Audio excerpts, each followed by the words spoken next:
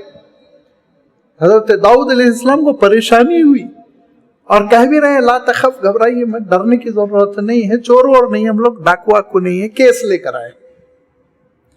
Case یہ ہے کہ اس کے پاس 99 بکریاں ہیں, 99 بکریاں, میرے پاس ایک ہی ہے.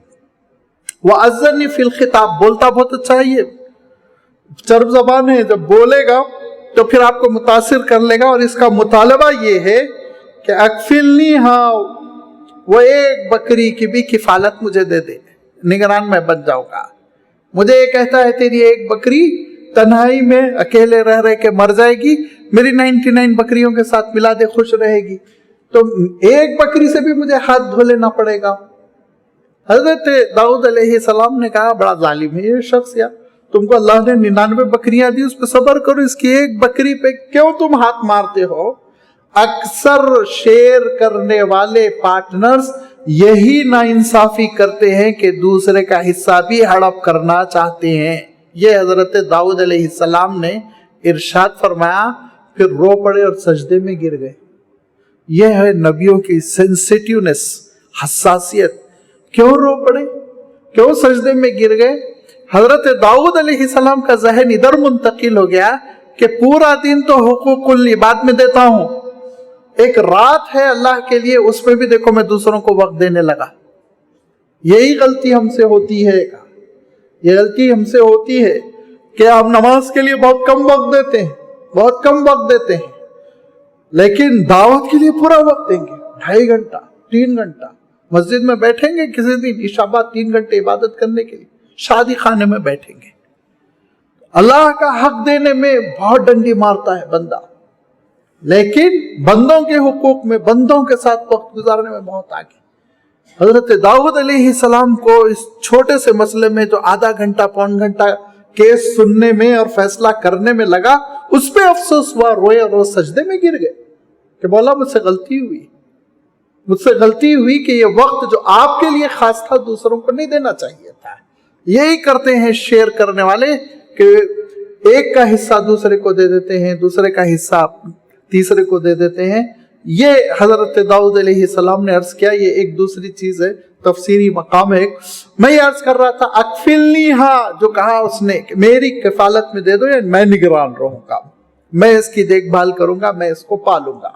یہ ہے لفظ کفالت, جس کے معنی ہوتے ہیں نگہداشت کرنا, جس کے معنی ہوتے ہیں سپرویژن کرنا, جس کے معنی ہوتے ہیں نگرانی کرنا. اور اس نگرانی کا جو بوجھ ہے, احساس ذمہ داری کا جو بوجھ ہے, اس کے لیے لفظ کفل بنا, اور وہاں سے اللہ تعالیٰ کے لیے پھر یہ لفظ استعمال کیا گیا. اور اللہ تعالیٰ خود ارشاد فرماتا ہے کہ وَأَوْفُوا بِعَهْدِ اللَّهِ إِذَا عَاهَدتُّمْ. دیکھو اللہ سے جو معاہدے کر رکھے نا تم نے, کیا معاہدہ کیا آپ نے اللہ تعالیٰ سے؟ ہر روز 5 مرتبہ ایک اچھا مسلمان ہے تو کرتا ہے. کیا کہتا ہے وہ؟ ایاک نعبد و ایاک نستعین. اللہ میں تجھ سے معاہدہ کر رہا ہوں, تیرے سوا کسی کی عبادت نہیں کروں گا.